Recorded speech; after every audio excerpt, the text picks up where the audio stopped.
We are recording. All right. So some of you are in the chat room. Go ahead and say hi to each other, greet each other, all that. Part of this is practicing what you may be doing with your community. It'll be crucial to have somebody, if you're helping to lead something via Zoom, to have somebody who probably knows about Zoom and is comfortable with Zoom, who can kind of monitor your chat room. And I'll talk about that in a little bit. But again, so when you're in that chat room, you can also raise your hand. You can do lots of different things in there. But for now, just use the chat. Again, I am targeting folks who this might be really early and new. And so one of the things those of us that are really excited about this technology can do is just overwhelm you with all the things you can do. I don't want to do that today. I just want to find some baseline for folks. So again, we're recording. I'm also, this is not streaming. So when I'm going to talk a little bit, and I have a couple of folks who have done some online worship who will give us some best practices. This is not just a streaming conversation. This is going to be about how do we create a worship experience using this platform. So not just pointing your camera at 4 or 5 people leading a modified worship service because you can't gather, but an actual kind of what do we begin to do? And I'll show you a few examples of that. Let me just start off with some of the questions that folks have raised in the congregation I'm serving, but also in a lot of places, especially where there may be a digital divide in some ways, whether it's geographic or generational or whatever. When you begin to talk about going to an online expression, it should come up to make sure that how do you get folks connected who may not otherwise have the technological capacity or capability. It's important to know that there are just going to be some folks that aren't going to be able to get on. You know, that goes the same for having in-person worship, and we do our best to create a space where as many people as possible can be part of the community. So in any time that we gather, there are always going to be folks who are not able to kind of bring along or aren't going to be able to fit in our particular context. Now, that doesn't mean that we don't try to do some things. So what we're doing, and I've used this in at least one other church before, is to see this chance, this opportunity, this crisis as an opportunity to try new things. We certainly don't wish these kinds of things upon ourselves, but at our session meeting yesterday, we really talked about how does this create an opportunity for our community to be community in a different place, but in the same way. And so one of the things that we're doing is we've created these things called tech deacons, finding people who are comfortable with the technology, whether it's Zoom or if you're going to do a Facebook Live, and David and Son's going to be on later and talk about that. Whatever you're going to do. So we had about 10 people sign up. And all I've asked them is that we're going to connect them with our second sign-up sheet, which is, I need help. And we had a bunch of folks just say, we just need somebody to sit next to me at my computer, my phone, my tablet, and just make sure that I know what I'm doing. Because as soon as you get on, and I'm sure some of you have experienced this, and you can't figure out how to turn your microphone on. You can't figure out how to mute. There's all this stuff that can get overwhelming just to have somebody sitting next to them. So our session are sending out tech deacons, and their job is to help people get set up and then to pray together. So our care and compassion team said, well, why don't we use this as an opportunity for people to actually connect in a different way? So they're going to go and they're going to hang out at a table or at a desk or on a couch with somebody, help them get through installing Zoom and using it, and then just building community that way. The way that I'm supporting that is, so I'm not going out anywhere on a couple of chunks of time. So this Saturday from 8 to 1, and probably sometime during the week, I'm just going to have a meeting open and be sitting in front of my computer while I'm working. So our tech deacons are out all day Saturday morning. They join the meeting that I'm on. So the person who's experiencing it for the first time gets to actually be part of a meeting. So it's not, so then I'll run through a slideshow with them so they can see what it's going to look like. So the first time that they engage with us in worship, it's not going to all be a surprise or new to them. It also gives them an opportunity to just play with things as they go with somebody right next to them. So that's the way that we're doing it. Now, there may be, depending on your community, again, some folks may or may not be able to kind of get on all of those things. And in that regard, I would have folks go and learn, teach them how to use Zoom just on a telephone and just to call in. And depending on how much screen sharing, which I will share later, you do, that is also a way that folks can connect with people. So the tech deacon though piece, the person to person, I think is going to be the best way to get folks who are interested, open, but just, might be a little bit weary of the technology, or they just need an adjustment done on their laptop, their computer, their phone, so that they could actually use it. What we're trying to do is eliminate any frustration that people are going to have when they first jump on. And that is, the first entry spot, if it could be as smooth as possible, the better they're going to experience that. The other thing I would do is, if you all are doing this for the first time, if you've never led a meeting on Zoom, there are a couple things to think about. The first is this: if you're going to go over 40 minutes, and you're going to have a lot of people, it behooves you to upgrade to the paid account. It's $15 a month. That gives you unlimited amount of time, people, up to 100 people. So if you're going to stream more, if you're going to have more than 100 people on this, there's another upgrade you can do. But that will enable you to give much more flexibility. It also helps people understand that this is not everything kind of has some resources that have to go behind it. So if you're really going to do this, I would really encourage you to go to the $14.99 a month. You can cancel it if you want afterwards, but that'll give you recording capabilities. There's just a lot more that gives you than the free one. The other option is, if you don't want to do that, find somebody in your community possibly that has a paid account, so you can do bigger groups, longer time, but very much worth the $15 a month that you should do. The next thing that I would say is to go ahead and test this out. Please do not have your first time you're running a Zoom meeting be on Sunday morning. Just set up a call. If you want to send me a link, I'll join on. If you want to send people on here a link, we'll join on, just so you get a chance to navigate while you're trying to do multiple things. I think for probably many of us, many of you all, you may be the one running it and doing everything, which is totally fine. And it's not hard to do on Zoom, but practice it at least one time. And that means there's a couple of things. Make sure that your microphones are good and that your headphones are good. Now, the mistake some of us make will be not wearing earbuds. So oftentimes, if you're not wearing earbuds and there's just funkiness going on in the air, you'll get some feedback and echoing. So if you're leading, definitely get some earbuds, headphone, whatever you want to do. If you think you're going to be doing this even longer term, go ahead and get a microphone that might be a little better. So my standard mic is this one here. It's just a snowball mic. It costs about $40, and it's a very decent standard kind of microphone. Your headphone mics are fine in general, but I found that if you get a little bit better of a mic as the leader, it just makes the experience a lot better. So that may be another piece that you may want to do. And others, feel free to chime in on the chat of other equipment that you might want to use. For those of you that love gadgets, you could go down a huge rabbit hole, and I encourage you not to do this. Not so early. I mean, you can spend tons of money on this. All right, so there's some basics there. Test all your stuff. Let me talk you through a couple of features, and then I'm going to talk through a little bit of what an experience could look like. So one of the features that you're going to want to make sure that you understand is the chat room. So kind of look in the chat room. These are great folks that are on here, giving some great, you're meeting some wonderful people, but also some suggestions in there. So go ahead and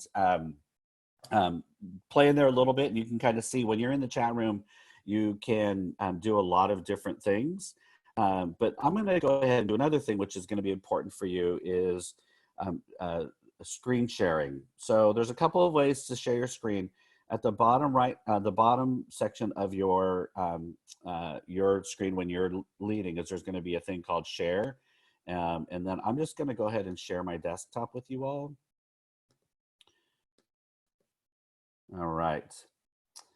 So now you kind of see what my desktop is looking at, right? So there's, this is going to be your internal looking when you're looking at the inside of your Zoom account and you're going to be kind of leading it. This is kind of your innards. But I want to go ahead and show you,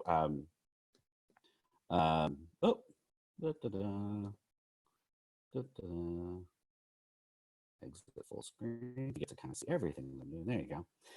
So you can see my screen here. There's a couple of things that are good to know as you're seeing some of these things. You can say hello, Laurel. So you can show a lot of different versions of how you're looking at people. But down here at the bottom, if you can see, there's your share screen. You can see how many people are on here. This is where I go in and I can mute you all. This is a very important thing for you all because when folks pop on, people will be off their mute. You can set your meetings to have people muted when they come on, but you want to make sure that you're using this feature a lot because a lot of people just won't realize that they're muted or unmuted. And if you look at the right-hand side of my screen, you can see all the different people that are on here. So these folks here, welcome 14259, you're on the phone, and 1773507. Like these folks are on the phone through their audio, and then some are on their video too. So you can kind of see who's around. Oh, it's so nice to see people who's there. So this is kind of what you're going to see when you're on this side of the computer. So I'm going to show you another feature, and then I'll get into, this will lead us into looking at something. So that's sharing your whole desktop. So that's when you share everything that you're going to see. Now, so the things you need to be aware of, right? If you have things on your desktop that you don't want people to see, don't share your passwords, don't put the other stuff, but also your notifications will show. So if you have notifications popping in when you're sharing your desktop, make sure you turn all your notifications off. Otherwise, people get to see all your text messages and all that stuff. And I assume nobody's doing anything wrong, but you don't want everybody to see all your stuff. All right, so I'm gonna end my sharing. So you can see up here at the top, it gives you a lot of options as well. And I'm gonna stop sharing. So now you see everybody's things again. Now, some of you may be looking at this and seeing 20 different squares. You can change that if you go up to the top and you hit speaker view, and that'll just give you the person who's talking. So it just depends on kind of what you're looking at. All right, so now I want to share something different. So I'm going to share, and I'm going to share an application. So when you hit share, you're going to be able to either share your desktop or you're going to be able to actually share an application, which means you'll have something open on your computer, and that's the only thing you're going to share. So I am going to share right now. Let me get back over here to my place. Okay.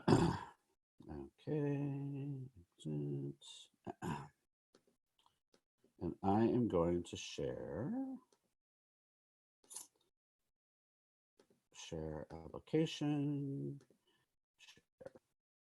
All right. So now what you're seeing is a prayer service that I do once a week with the congregation that I serve.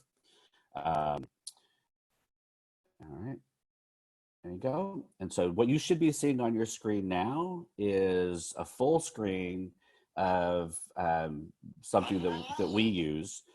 We do a weekly thing called Breathe, and this is the screen that I pop up. I usually start about 10 minutes before the service. So if folks are coming on early, some of you came on early, you would see this, and it would just so you know you're in the right place. And so I use this, and then I'm using currently Google Slides. And so we do some silence. So this is a little bit of how we do our prayer service. We're going to add a few things to it. But I just use Google Slides, and you can use Keynote or PowerPoint, whatever computer you're using. And we've created this space where I just do silence. I ring a chime, and then I mute myself, and then we spend 5 minutes of silence. A couple of key things that are good, will be important for you all, is to not rely on people to be listening to you the whole time. And so when we do our scripture reading during this service, I type it out, and as I'm reading, I'm going through the scripture reading. So important as you're thinking about this, this is not something that you're going to get right away, but to kind of think the kind of care you put into your traditional worship service, to begin to think forward about what does this begin to look like and feel like during your, if you're going to do this online. So this is just some of, we do a lectio. So at the end of this, then I'd pop everybody's video on, and we kind of come back out. All right, so I'm going to stop sharing. And so now you can see me. Let me look at my agenda here and make sure that we're doing okay. Okay, so I want to talk about a couple of things, and then we'll do, I want to take some questions as well, and then I want to invite some people on to do some best practices as we think about other stuff. So a couple other elements that you may want to try for worship, right? This would be, we are actually going to have communion. Now, you all could argue, and your ecclesiastical authorities may want to come down on you and think about this, but how we're doing it and how I've done communion before online, and if anybody wants to get me in trouble, that's fine, is I gather people together and I say, go grab elements in your kitchen. Grab something liquid, grab something solid, and come back to, and we turn everybody's video on, and I simply do the words of institution and do communion right in front of them, and they do it in their own space. And I found it to be incredibly moving for people. Again, we can have this argument around virtual communion and all those kind of things, but it's different than being in a space like Second Life, where you're an avatar or you're actually not there. But in this case, you're actually doing it. Now, I don't think anybody's ever gotten in trouble for doing it this way, but times are changing. Has anybody, I'm just curious, put in the chat room if you've ever done communion online. That's ever been something you've tried. I'd be curious to know. Okay, Scott Clark has an ecclesiastical lawyer who will have our back. Okay, good. We'll just send everybody to you, Scott. So again, people, it's gonna, I actually have never had anybody think that it was weird, because it actually just makes a lot of sense when we talk about the bread of the people, and you are where you are, and especially in this situation, you're kind of forced into a space that everybody's having these conversations about communion and how we serve it, and if you serve it and all that, where we have this great opportunity to share in communion in a very different way. So I would encourage that, is to try and have do communion. And again, the wonderful opportunity about this is new and weird for everybody. So you get to experiment. You almost get this permission now to experiment with this. And nobody's going to begrudge you for having this crazy idea that you're trying to go out and force upon them. You're actually responding pastorally to a very serious situation that's happening. There's a good question. Bob's answering. Go ahead. Bob has asked in the chat room, so you can go ahead and ask. Folks can have some conversation about that. I do think it's important, Bob. One, about that, to create space where you are in the same space, is to have everybody's video on, as long as they're really comfortable with that. To have this image of folks, and I ask folks, I say, lift up your bread, and everybody lifts it up, and so you see everybody with their bread. I mean, it's kind of this, and some folks are embarrassed. It's like, all I have is a Pop-Tart. I'm like, that's cool. Bread of the people. Pop-Tarts are great. So, or, and then whatever you're going to possibly have. So I think you can create the sense and the reality that you're in this just bigger space together. So trying to figure out ways to create community just on a different platform. A couple other things. So you saw how I did the scripture. Please type out your scriptures, all that kind of thing. The other one is prayers of the people. Now, depending on how many people you have, I would really find one other person or two other people to have a different voice within the service. Just like you are probably not the only one that talks in your worship service. I mean, maybe you are, but having a diverse number of folks.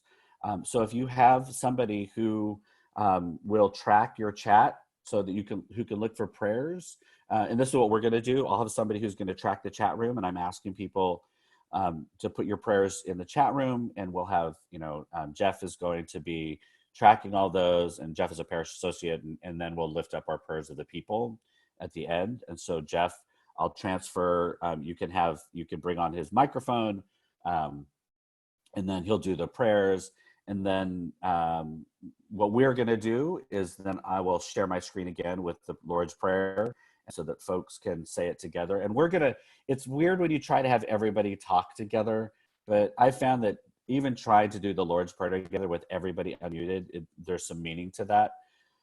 So that's one of the things we're going to do. The last thing I wanted to kind of mention, and then be open to more questions and some sharing from folks, is music. So music is going to be really difficult. The odds of us having good enough sound equipment where you go and turn your computer towards your organist and they play and everybody sings along is just going to be really difficult. I mean, maybe you can pull that off. But I would say there's a couple of things you can do. Again, you're given some opportunity to play with things in this regard. So you could either use some YouTube clips, or there's some other devotional. Sarah, I think, is going to be able to share a few things that are done there.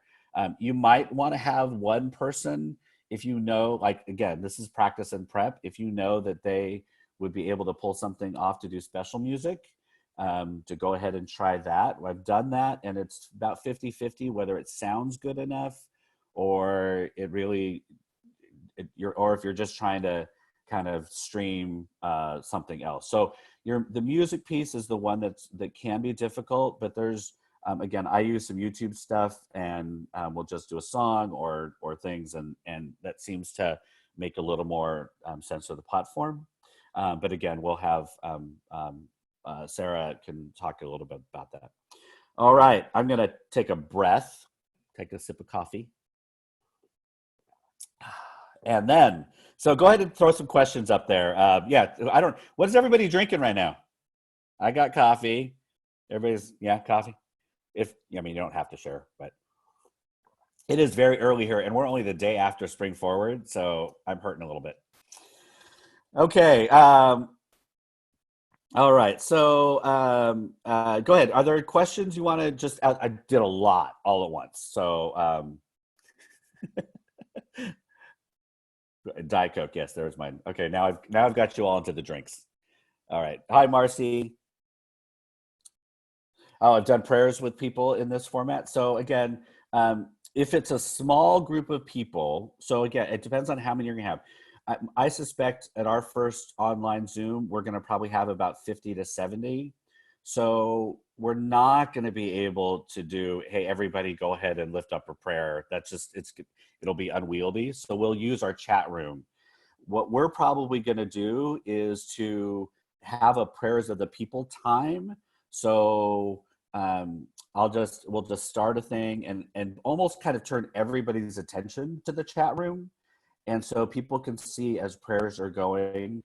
And the way that we pray in our community is I ask people to lift up a prayer, and then I just solicit the community to raise their hand if they're willing to pray for that thing this week. So we're going to adapt that for this. So what we'll probably do, and we're still having conversations, is I'll say, okay, go into the chat room, everybody, and I'll give people a chance to go in the chat room and just lift up prayers of joy, of healing, of pain, of struggle, of new life, or whatever.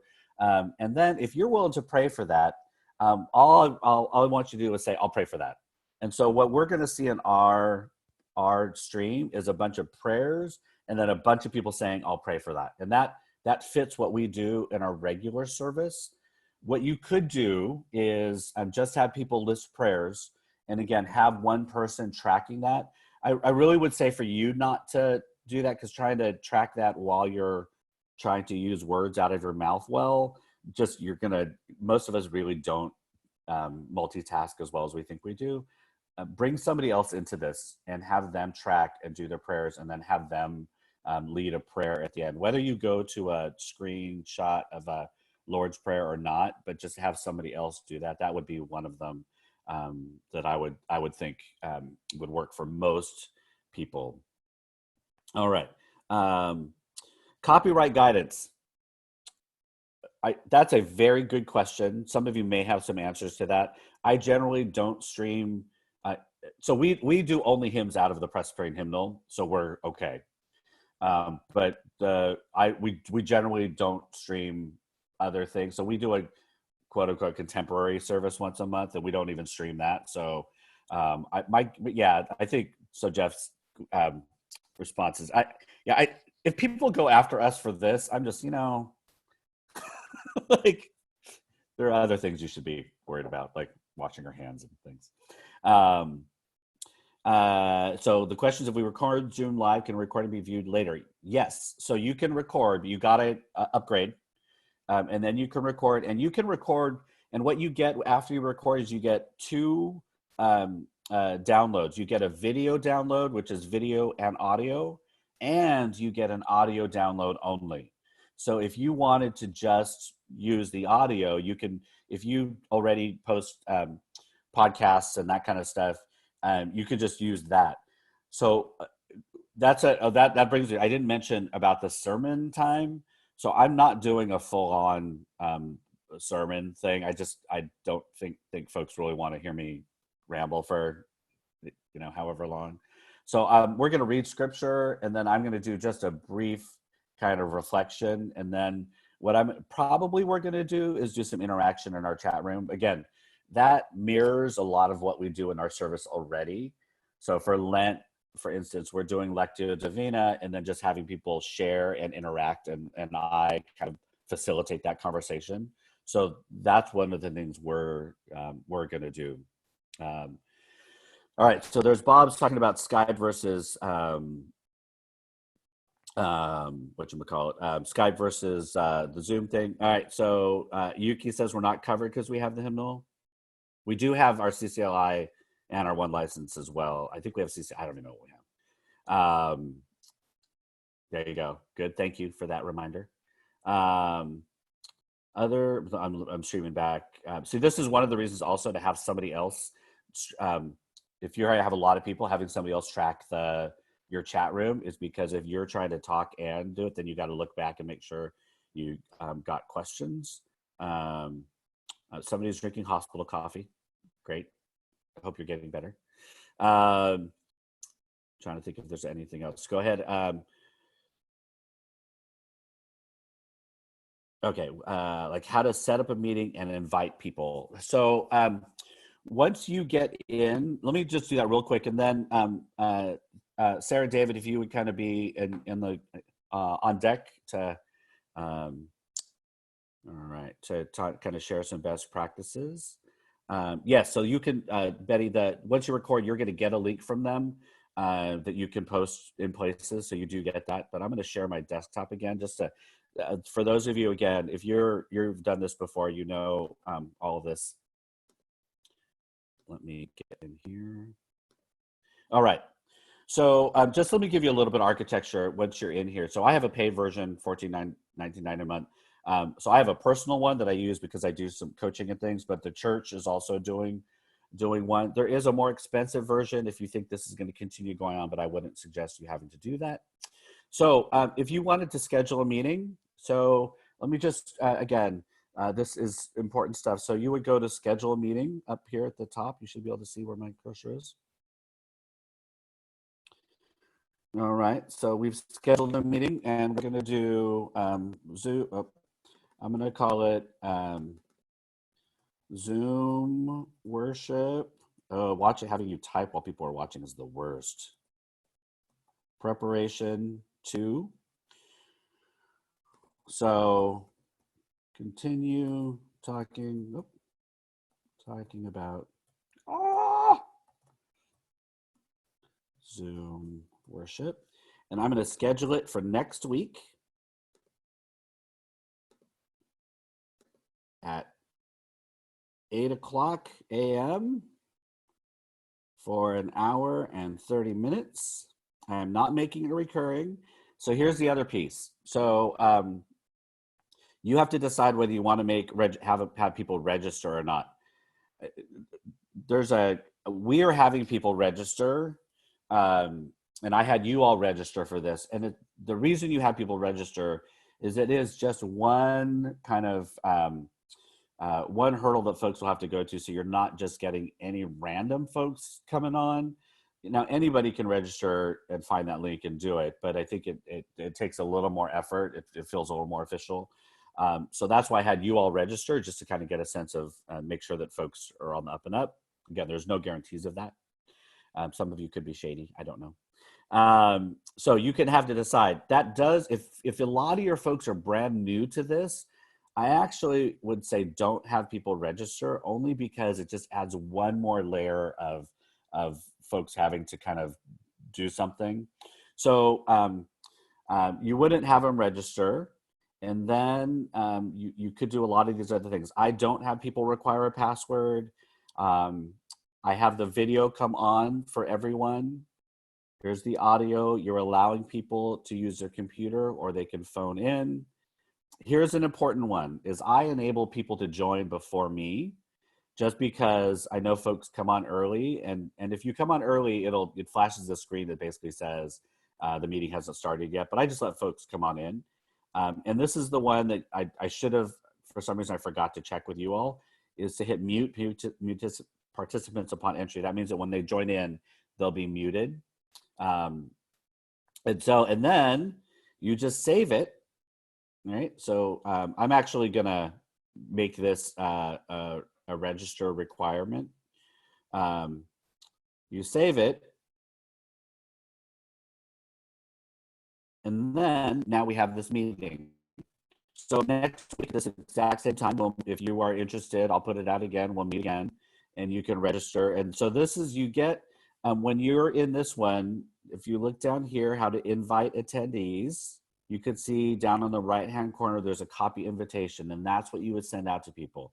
Now, if it wasn't registration, it would be very similar, but it would just be, here's the link you click on to join, and it has all the instructions for your telephone and everything else. So, but then when you go in later on, you go ahead and you start the meeting as the host, and then it starts up. You can add it to your calendars. There's all kinds of things in there. All right. So I'm going to hope that was helpful. Getting in the weeds there. Yeah. All right.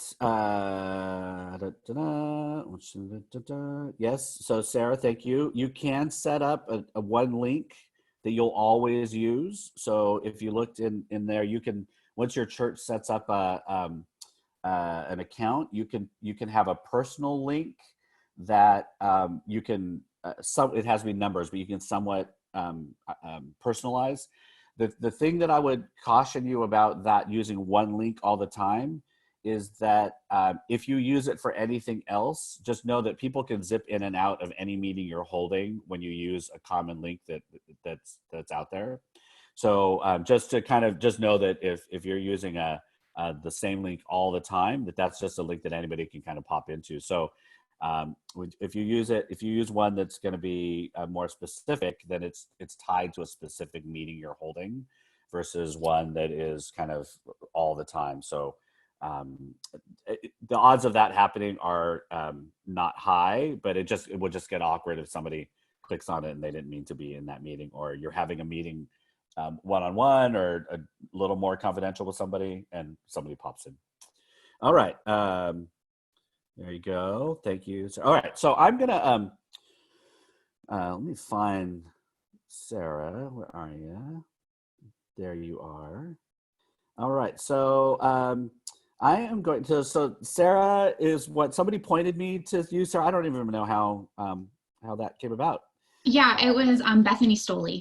Oh, okay, great. Yeah. Yep. Who's up in Seattle, right? Yeah. You're in Seattle, so you're right in the heart of what's going I'm on. not in Seattle. Oh, you're Bethany not in is in Seattle. Seattle. Oh, I work for Virginia Theological Seminary, which is oh, an Episcopal seminary located outside of Washington, D.C., which also, that was the first coronavirus confirmed case, was an Episcopal rector in an Episcopal church and in Washington, and D.C. you all, if I'm not mistaken, you all do a big tech educate.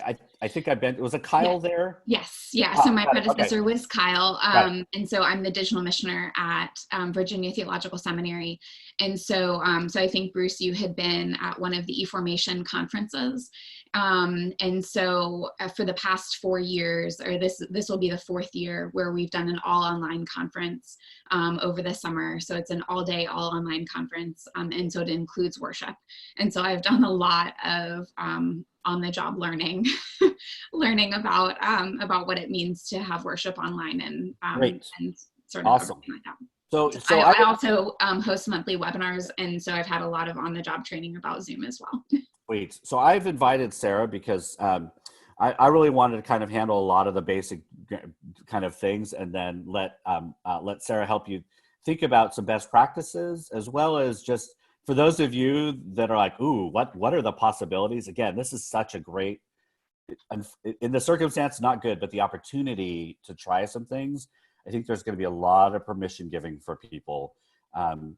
And so what you're going to have to do, I want Sarah to share some things and take about 10, 15 minutes or so, is to translate for your community what is going to feel like, whoa, this is way too much too soon, versus like, oh, this is going to pique them into the next thing, versus all kinds of stuff. So I'm going to go into the chat room and be in there. And Sarah, I would just invite you to share away. And thank you for hanging out with us.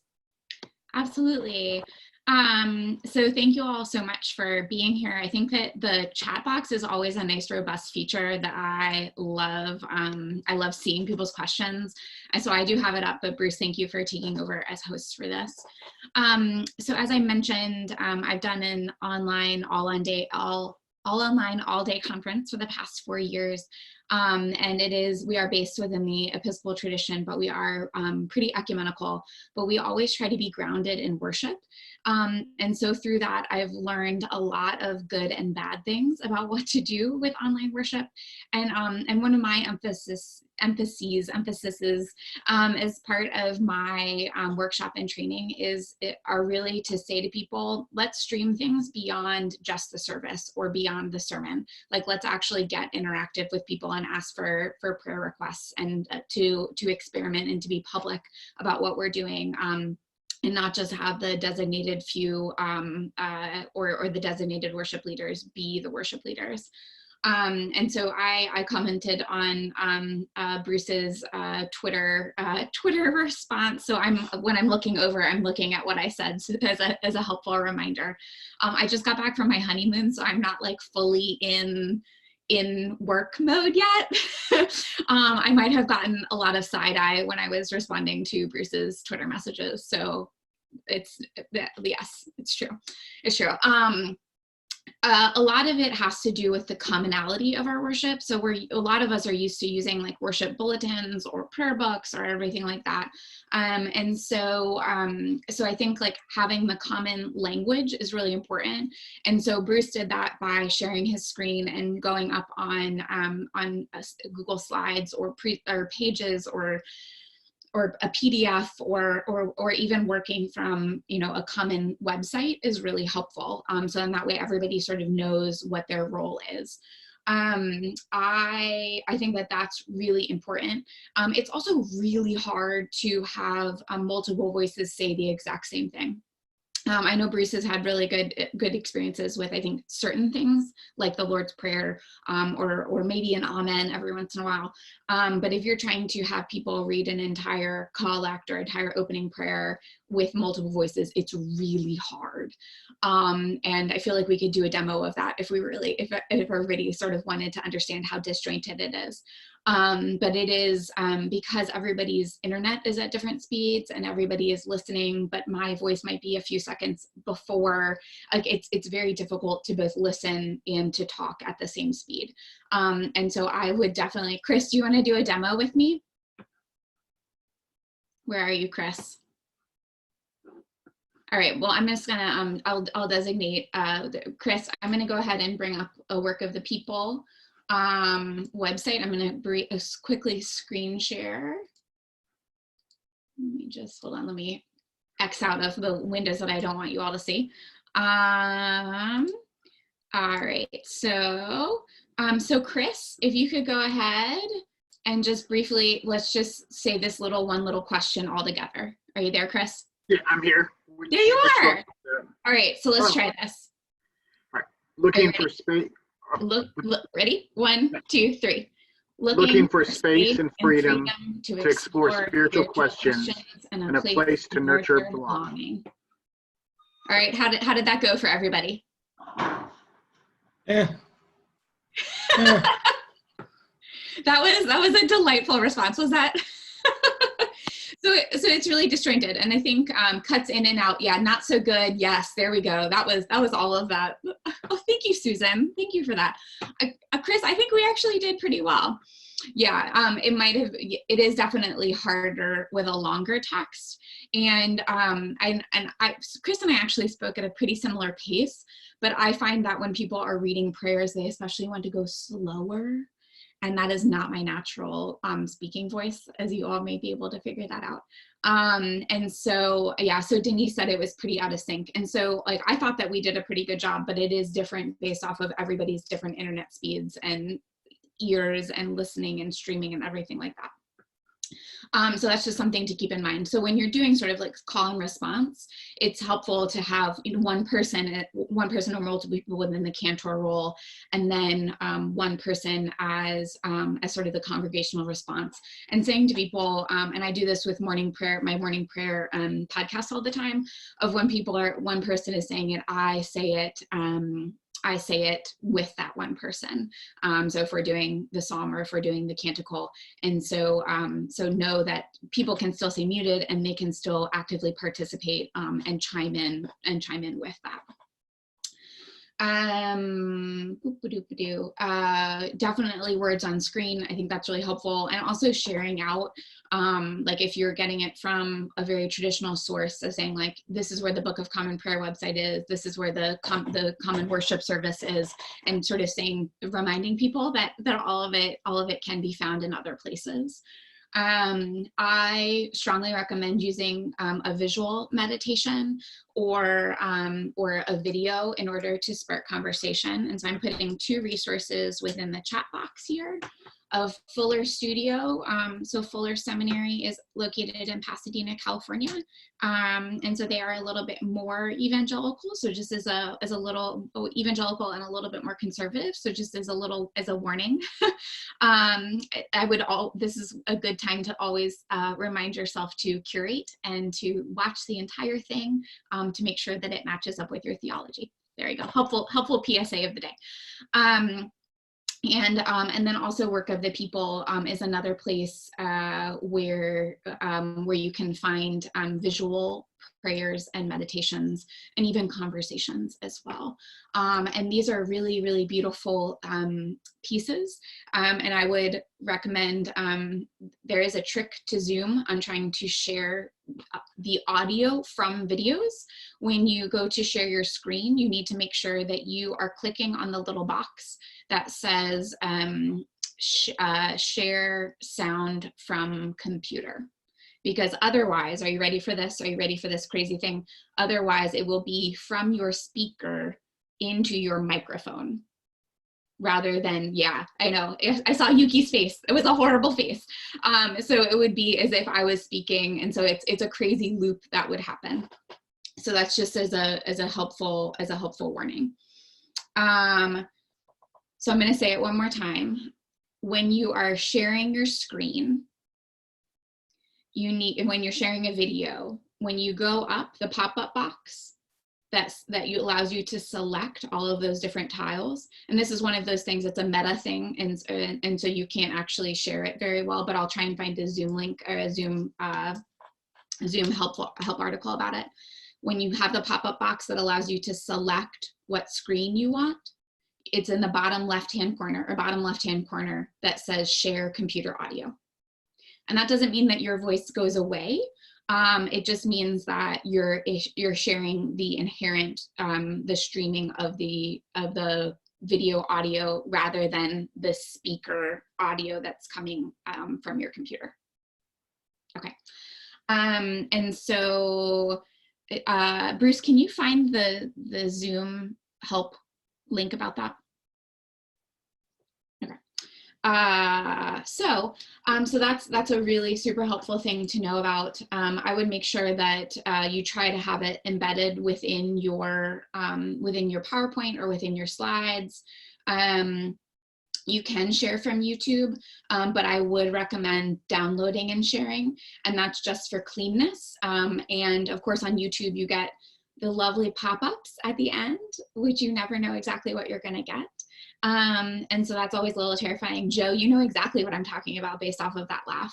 And so that's my strong recommendation, is that you download it and make sure that it's clean. And then that way, if you want to, you can sort of adjust to where you want it to go. And then that way it's less clicking through various different things. So a lot of what we're talking about, thank you so much, Bruce, for sharing that. A lot of what we're talking about are sort of a primary service.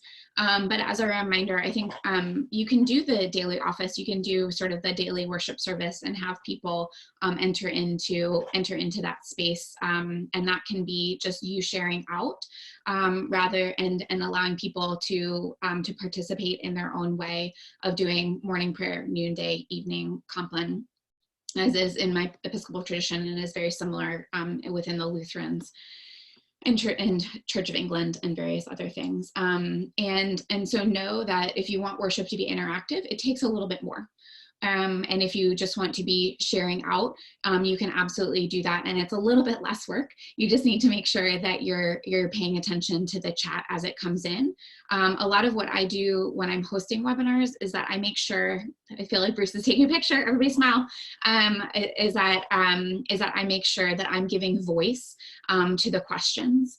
And so I think that that's important to keep in mind of it's one thing to see it, but it's another thing to have everybody go into a prayerful state, eyes closed, meditation, sort of stillness in brain and body. And so I try and make sure when we're doing prayers and doing gratitude things that somebody is giving voice to them. And it could be that it's sort of bouncing between me and my fellow panelists. And I think that that's just really helpful to keep in mind as well. And so then that way it really is uplifting the prayers in a different kind of way.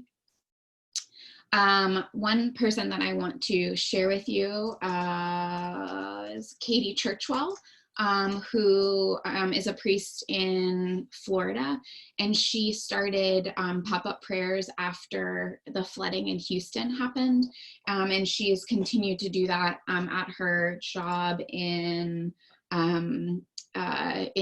Florida as well. So I'll grab that for you all when I'm done talking. Another thing that I wanted to emphasize as being a real possibility is you can do a mini homily or sermon or message, and then have people go into breakout groups. And so this would be a really good thing if your community has the sort of established norms of conversation after sermon or or sermon feedback after worship. And so that is best done in a meeting setting and not in a webinar setting. And so with that, there's the option for breakout groups, discussion groups. And so you can put people randomly in with each other, or you can assign them. And then you can sort of give them prompts and topics, and then they can have those conversations. Susan, I'll get to that question in a second. You can have those conversations sort of bubble up. And then that way it's a little bit more conducive for personal sharing within a smaller group rather than, all of our friends and family and loved ones in the group of 80. And that takes sort of a different sense of understanding and vulnerability for discussion.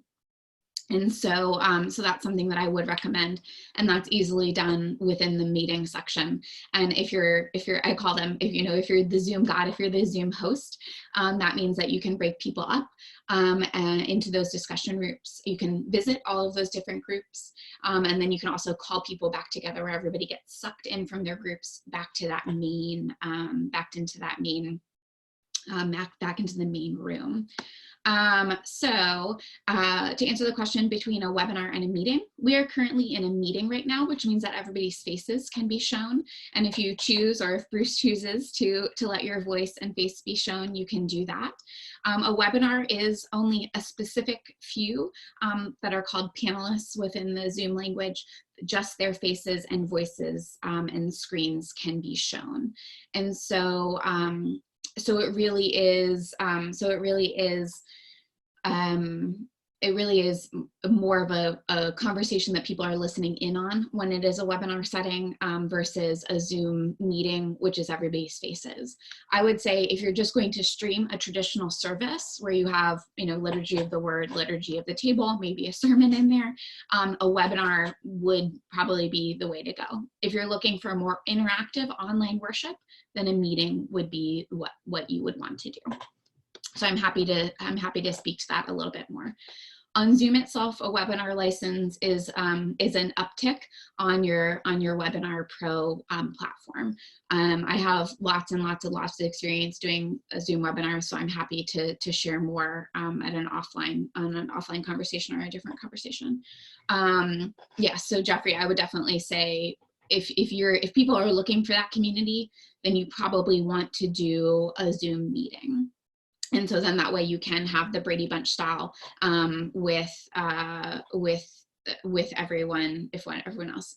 You can not jump from meeting to webinar. It's two different links and it's two different registration systems. So it's sort of like two different back ends. And so yeah, I have you all in Brady Bunch style right now. I'm not sure if everybody else does. So you can do that up above where it has speaker view or grid view. So I think that's what it's called. I always forget. So it is a grid view. It sort of looks like a waffle, or sorry, gallery view. It sort of looks like a waffle where you should be able to see everybody's faces or those faces that can be shown. Can I get a thumbs up if everybody found it? Yay. And so you can sort of bounce back between those things. And so you can absolutely do that. Disney or California Adventure. There we go. So yeah, so those are sort of my, I feel like quick and dirty tips, but many years of experiencing it. I have done sort of everything that I've talked about. I've done the visual message. I've done the discussion groups.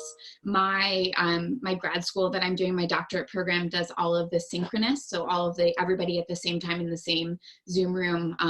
That's how we do our lectures, as well as our conversation groups within that as well. And so I would definitely commend anything involving Zoom. Great. I'm going to jump in. Thank you, Sarah, so much. Thank you guys. Yeah, Sarah's like, we're Twitter messaging, and then one of them's like, I'm on my honeymoon. I'm like, are you kidding me? Whoever is with you should be giving you dirty looks right now. I definitely got in trouble. Yeah. As you should have. But thank you so much. So let me ask a couple of other questions, just so.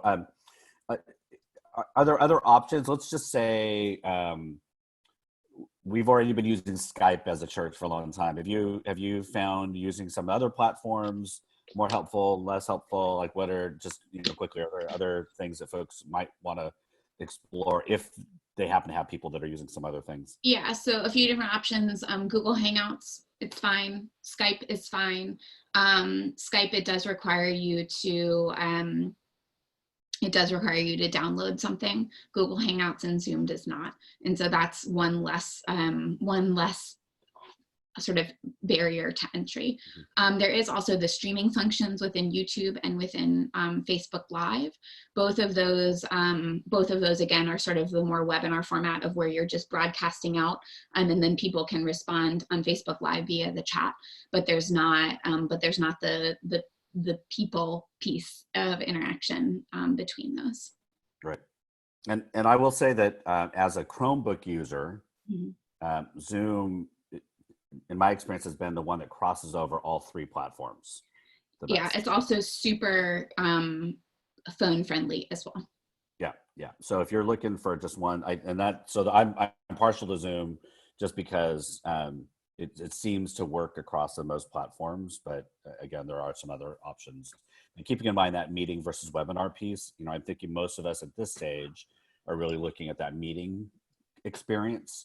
But again, this is a time where folks will be like, oh, it's not as frightening anymore. And maybe now we can actually do a class or do something that's going to be webinar formed a little bit more. So great. Thank you. All right. David, are you on? I saw you. Yes. All right, great. So I've invited David Ensign to come on, and David, go ahead and introduce yourself, and you're up. Thanks, Bruce, and thanks, Sarah. Those were really, really helpful. I'm David Ensign. I am a Presbyterian pastor now, an intentional interim in Burke, Virginia. My experience doing this sort of online worship came during the time that I was serving a small congregation in Arlington, and we learned by doing during the great snowpocalypses in Metro DC off and on over the past decade, and the things that we learned in several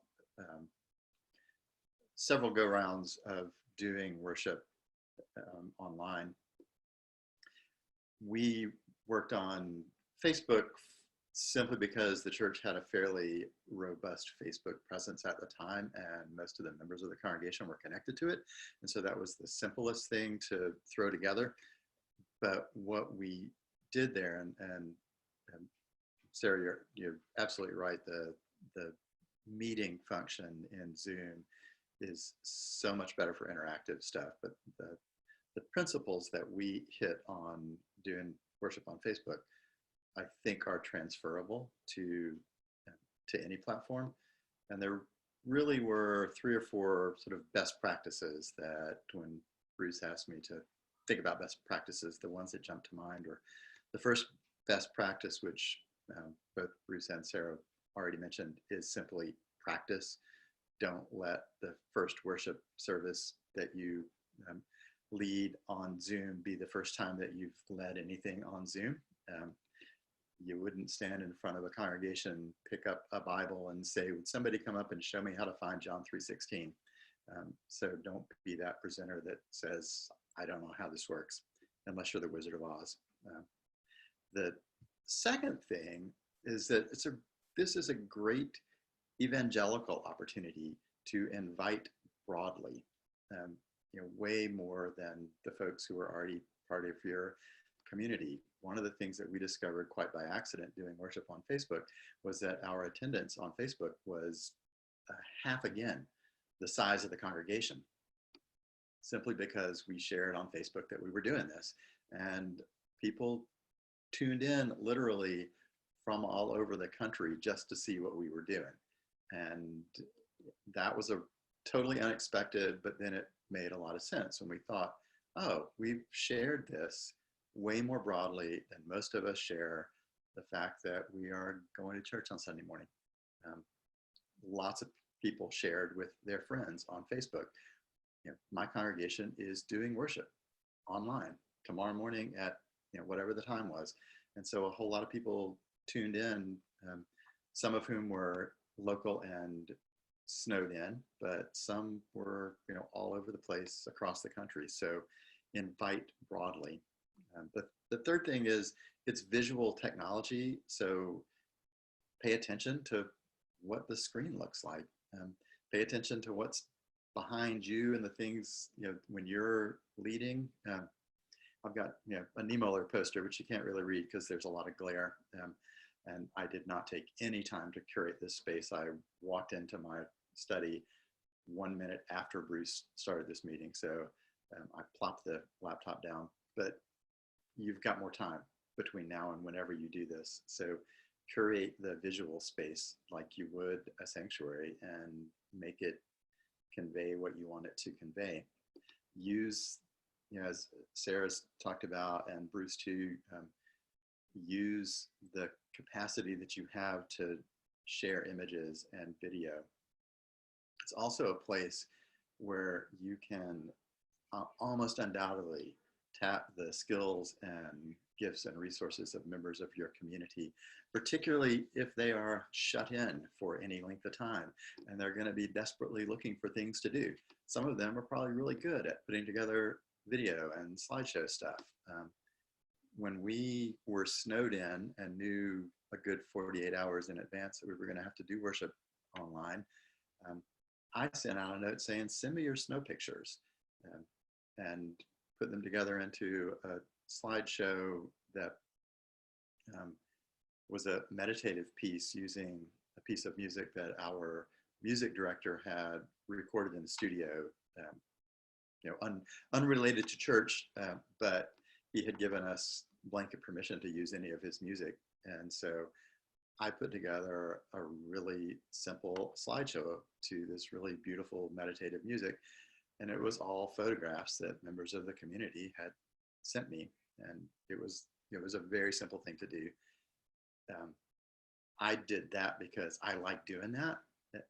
But if you don't like doing that and don't have the technology, there is undoubtedly somebody in your community who does like doing that and does have the technology.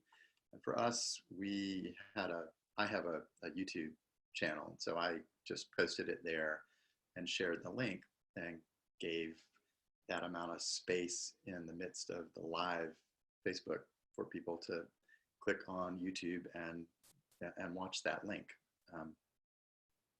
And the last thing is to take advantage of the fact that it's interactive. We talked about prayers of the people and multiple voices, but also if you've got time to think about this now, involving the gifts that your community undoubtedly has, and sharing the role of leader in all kinds of ways. And this is such a great opportunity, and Zoom Meeting View gives you such a wonderful platform to make that a pretty simple thing for people to participate in and to take on leadership. So those are the things that when I thought back to what we did when we had the compelled opportunity to worship at a distance, the things that really were helpful was, I had done some stuff Facebook Live before, so I wasn't making it up on the spot. We had great success inviting really broadly. We used the visual medium reasonably effectively, and we made the experience as interactive as we could. And those are the things that I would lift up as best practices with this opportunity. Great, thank you so much. Thanks, man. That was wonderful. Let me touch on a couple of things before we kind of close up our time a little bit. One, I'm just kind of seeing offering. So yes, but I was also, again, thinking about this. If you start thinking about the future of offering and not, remove it from the platform almost. So we're not taking offering at our church anymore. So because I just feel like the passing of we're not passing of the plate, let me say that, anymore. And so we're changing offering that moment to be not about passing of the plate, but about other ways of offering. And then we just have a bowl in the back that folks can drop their envelopes or whatever in. And we've just found that we're not actually getting, it's not that passing of the plate is not a feature that actually gets you any more offering. And the trade-off of making people feel awkward about it isn't worth it. So I would say the same thing about this, like have an offering because that's an important element of our worship, but create creative ways to do that offering, and then also share hopefully you have an online giving link. Again, somebody mentioned the Presbyterian Foundation has just pretty easy sets up. There's other forms, Push Pay and some other ones out there. If folks want to share which ones they're using, that's fine. That'd be great. But so share that certainly as at some point. But I would actually encourage you, how do we create offering in this setting that might be different. I was just thinking, David, your question around what does the snow look like outside your window could be an offering moment, right? That could be a time where here's what folks are offering at this point. So there's all kinds of ways you could do it. So I think that's important. But I think Sarah mentioned the dual screen. So I took a picture, which I'll share on the Facebook thing so I have 2 computers set up right now. So I know what you're seeing when I share my screen. So I have mine sitting right in front of me. And then I have another one over here that has everything else on it. So I know what you're seeing. It's also a different kind of computer. So I have a Mac running one, and then I have my Chromebook. So if there's happens to be anything weird going on. So if you can figure out a way to do 2 screens, so you're making sure that you know what's going on and what people are seeing, that would be great. We're also going to have 2 of us in the same space doing this together, so that if audio starts to feel weird or anything like that goes on, there's one person pretending to be a participant right at the table, and then I'll be there, so we can kind of make sure that we're not glitching in other places. So as I'm seeing folks offer up some things there. All right, so it seems like, okay, thank you all for sharing things. So I actually we'll do this again next week for those who want. I'll put that out there. If you want to join back on, if anybody, we'll take some time we'll see how many people show up and kind of get some more information out there. Does anybody, let's go ahead and try something so you can kind of see the awkwardness of it. If anybody wants to ask a question, go ahead and unmute yourself and ask a question, and you'll get to see how awkward and difficult it is to do this, but go ahead. How did you get Sarah on the main screen instead of you? Okay, so, and then go ahead and mute yourself back, Susan, thank you. So a good practice is, and so, I think that was Susan that jumped in, thank you. Depending on how big your group, go ahead and you can say your name if you want, because some people, I think everybody here is pretty good about putting their names on. We actually do pronouns on ours, so that might be helpful depending on your community. So how did I get Sarah to show up on mine? So you probably have your setting set to speaker view, which means that whoever's talking gets to have your screen. So it's not actually something that I did, it's in your view. So I have mine in gallery view. So that just means that I see everybody, I'm seeing 16 of you right now on one screen and 20 of you on my other screen.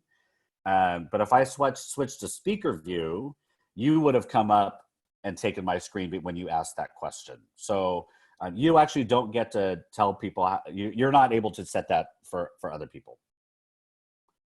Is that right? But you set it yourself. Correct. For us. Sarah? It's actually automatic, but you can, if you're the host, Bruce, pin the video. I can make you. Oh, okay. Yes. Yeah. Okay. So if you're the host, sorry to jump in. No. Yeah, please. Yeah. So you can actually see, like, if you're in grid view, the person, and you can see, like, there's a yellow box around me now. Yeah. And if you're in speaker view, you would just see me because the yellow box is around me. So you, Bruce, as the host, you can actually pin video. So it would be in the upper right-hand corner. So is everybody seeing Sarah only? You should be seeing, since I just pinned her and now I'm going to unpin. Maybe it's actually only individual. So that's a good thing too. Okay, so I can pin my video. And so I think it's actually only individual now that I think about it. Sorry about that. I thought for some reason it could only be that one. I'm so used to being the host that I'm not used to being a participant. It's hard not to be in control, isn't it, Sarah? It's so difficult. I miss being able to mute everyone. All right, Susie, jump in. Unmute yourself and go ahead. Yeah.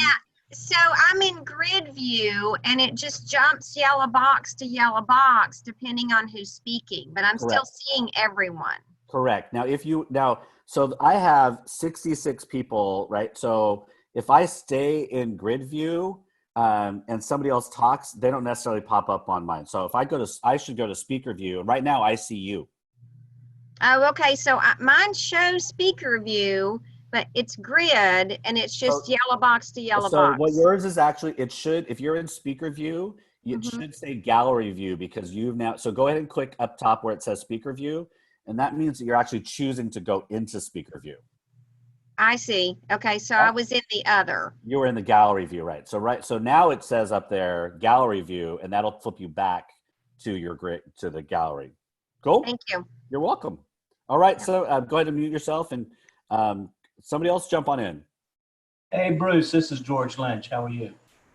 Hey, George. Oh my goodness. Out here in the desert. Hey, with Easter coming up, how are you planning to advertise and let people know what you're doing? Well, first, I'm trying to calm the collective freaking out of the real possibility that our church is not having Easter. And that in itself is the anxiety level of we're not having, but we probably are not.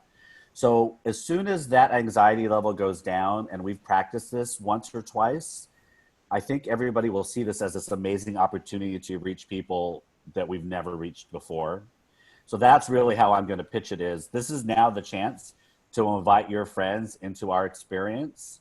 And our church is a pretty unique church in this area. So I'm just flipping it, kind of what David talked about, flipping it into an outreach and evangelism opportunity. But I think we cannot underestimate how it's going to, how anxious people are going to be about not having Easter service in person. But as soon as we kind of get over that, then we're going to kind of move it into this great opportunity to see people and to engage in a way that we've never done it before. We actually had two of our elders, and I don't know if this is good or bad, but they actually came back and said, I just told my kids who are away at college that we're going online, and they said that they will actually tune in and come to church on Sunday. I don't know if that's true, but you open up some possibilities to connect with any college students or people who are away, so there is a lot of opportunity here. Honestly, we're not dealing with Easter yet. It's in my head, and a few of us have been talking about the possibility, but our brains would collectively explode if we start talking too far out about not having Easter service. We already canceled the Easter egg hunt, so at least people are thinking about it. So I don't know if that's helpful or not, George, but no, it's thank you for that. Yeah. I'm assuming you at least advertise, or you have something on your website so people can. Yes. So we do Nextdoor. We'll be on Nextdoor. We'll be on all of our regular places that we are. But yeah. Ooh, Easter Vigil on Zoom. That's a great idea. All right. Somebody else mute yourself, George, and somebody else jump on in. Hi, this is Jerry Herships from Aspen Community Church. We have an aged congregation, probably median age, early 70s. Mm-hmm. And they've already suggested, look, all we'd love to see is just your message. Is there a way I'm like, no, okay. What's probably the easiest technical way to do that? Would it just be a Zoom meeting? Would it be a YouTube channel? So they can click here 20 minutes and then maybe they can figure out some other ways. Okay, and other folks, feel free to chime in on the chat on this. So there's a couple of so I think it would be what do you think this community needs? So if you don't think they need any interactive anything, you could just pre-record something and post it, right? That is one option. I would say the simplest though is to create an open Zoom meeting and send that link out and have them click on it. And then you just do some prayer. I don't even, if it gets too complicated, just have you leading them and seeing everybody and then doing your message and then closing out and being done. I mean, I think there could be real simplicity of just having a devotional time with people. But that same part about making sure folks can actually use it beforehand so that the frustration level doesn't get too high. But I mean, again, you get to craft this however you want. I think the opportunity to engage together online is too big to pass up. So unless you really felt like just recording yourself and sending that out is the way to go because the technology is too much of a leap, then sure. But I would try to create as positive and as minimal interactive experience as you can so that you can increase that later. Excellent. Thanks so much. Great. All right. Anybody else? Jump on in. Bruce, this is Camille Josie here. Does an open Zoom meeting mean that when you send them out the link, they don't have to download a Zoom app? They don't have. No, that does not. So it should, if all goes well, when they click on that link, it automatically happens. So it downloads, it starts, and all that. The thing that you get in trouble with, if there's some kind of quirk that happens where they have to press a couple of buttons to install it or anything like that, that's where folks get a little bit more. Oh, somebody just started screen sharing. Did you mean to do that, Elizabeth? So Camille, so I would say it is easier to do. So if you wanted to set up a group where, everybody bring your computers, five at a time, and let's get it all set up, that might be a better idea. But so it's supposed to just be smooth. But as we know with technology, it's not always smooth. The other piece is when you create an open meeting, as soon as you share that out, it's out there. So, the congregation I serve is a fairly activist congregation. So we're probably not sharing that link out because I don't want to make it really easy for folks to come in and troll us. Now, that may not be every community. So, doing an open could work for you. You just never know. But adding that registration link does add another layer of, they register, then they get sent a link. And so you just gotta get a gauge on your technological capacity of your folks. If they're using email pretty well, they're probably going to be okay. I guess. Okay, Cool. thank you. All right. A couple more questions. Folks, go ahead and jump on in. This is Mark Ford. I was just wondering, can you limit the screen sharing as the moderator so people don't accidentally? Excellent. Look at me. Whoa. Please be dressed when you're doing this, everyone. Yes, that is the key. Yes, I believe you can. I usually don't because I often have people share their screens. There's probably a help link in there somewhere. Sarah, I don't know if you know that or if anybody else would know, but I believe you can. You just may have to play around with a little bit. Yeah, that was not a very helpful answer, but there's my truth. All right, one more. So, hi, this is Stephanie in Boulder, Colorado, and you may have covered this earlier, and I apologize if it's a redundant question. Yeah. I'm wondering, beyond pulling out a guitar and singing a song in a Zoom room, other ideas to engage with some hymns or music? Yeah, so I think Sarah shared a couple of them that might be on there. So I use some YouTube stuff. I generally, and we will do it once probably. I generally find trying to do music is really difficult. I actually default towards silence, and that just is where we are, and I think just the world in general. And I didn't bring it out here, but I have a chime that I ring, and then I mute myself, and then I ring it again to bring people back in. That's where I generally go because I've just found I've not seen yet a really, really good way to do music via a Zoom piece. Now, the thing, if you're going to do a guitar, which I think is fine, is just to make sure your microphones are really good. So Right. And that, the other thing that I did not mention for everyone really is please, please, please make sure your internet is stable and strong. Because if you do music and your internet's not consistent and strong, it'll just sound awful to everyone else. But I wish I had more for that. And again, if there's other people that want to share, feel free. Thank you. All right, one more. We do have more time for one more. Thank you. Mm-hmm. Anyone else?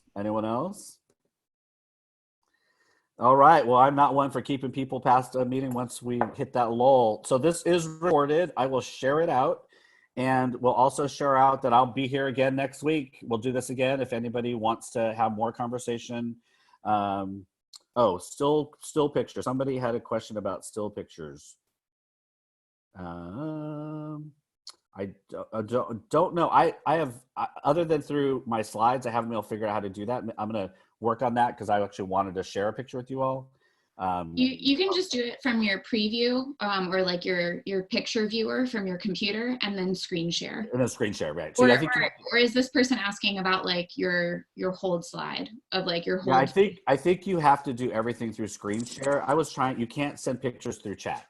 Yeah, you can actually. You can. Mm-hmm. Yeah, I was just asking, how can you put a still picture right on the little box? Right on the screen. So that would be a screen. That'd be a screen share. Thanks. Yeah. Yeah.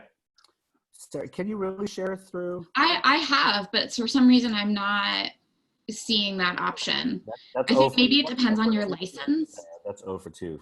I know. I keep on bouncing back and forth between different types of Zoom accounts. I think that it must be the educational license with my university that I can do it. All right, you all. Thank you so much. We'll be here again next week, and we'll continue to answer questions if there's folks that still want to figure out how to do this.